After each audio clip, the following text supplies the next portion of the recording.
नमस्कार दोस्तों। आइए हम जानते हैं होली क्यों मनाते हैं और इस कथा से हमें क्या सीख मिलती है।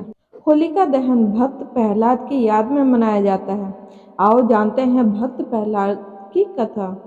एक बार असुर राज हिरण्यकश्यप विजय प्राप्ति के लिए तपस्या में लीन था। मौका देखकर देवता ने उसके राज्य पर कब्जा कर लिया। उसकी गर्भवती पत्नी को ब्रह्म ऋषि नारद अपने आश्रम में ले आए। वे उसे प्रतिदिन धर्म और विष्णु महिमा के बारे में बताते।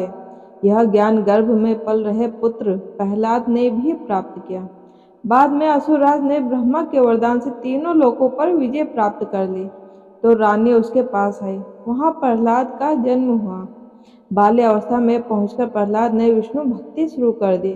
इससे क्रोधित होकर हिरण्यकश्यप ने अपने गुरु को बुलाकर कहा, ऐसा कुछ करो कि यह विष्णु का नाम रटना बंद कर दे।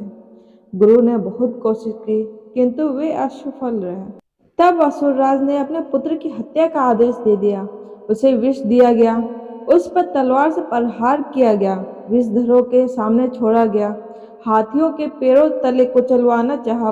पर्वत से नीचे फिकवाया गया, लेकिन इस कृपा से प्रहलाद का बाल भी बांका नहीं हुआ। तब हिरण्यकश्यप ने अपनी बहन होलिका को बुलाकर कहा कि तुम प्रहलाद को लेकर अग्नि में बैठ जाओ, जिससे वह जलकर भस्म हो जाए। होलिका को वरदान था कि उसे अग्नि तब तक कभी हानि नहीं पहुंचाएगी जब तक कि वह किसी सद्वृत्ति वाले मानव का हित करने की न सोचे। अपने भाई की बात को मानकर होलिका अपने भतीजे प्रहलाद को गोदी में लेकर अग्नि में बैठ गई। उसका अहित करने के प्रयास में होलिका तो स्वयं जलकर भस्म हो गई और प्रहलाद हंसते हुए अग्नि से बाहर आ गया। इसीलिए होली पर्व मनाते समय वास्तविक भाव को ध्यान में रखकर होलिका दहन करें। तो दोस्तों, इस प्रकार बुराई पर अच्छाई की विजय के रूप में देश भर में होली मनाई जाती है। कहते हैं कि हिरण्यकश्यप के जीते जी ही बुराई का कैसे अंत होता है उसने देखा कि होलिका के रूप में बुराई जल गई और अच्छाई के रूप में भक्त प्रहलाद बच गया। उसी दिन से होली को जलाने और भक्त प्रहलाद के बचने की खुशी में अगले दिन रंग और गुलाल लगाए जाने की शुरुआत हो गई।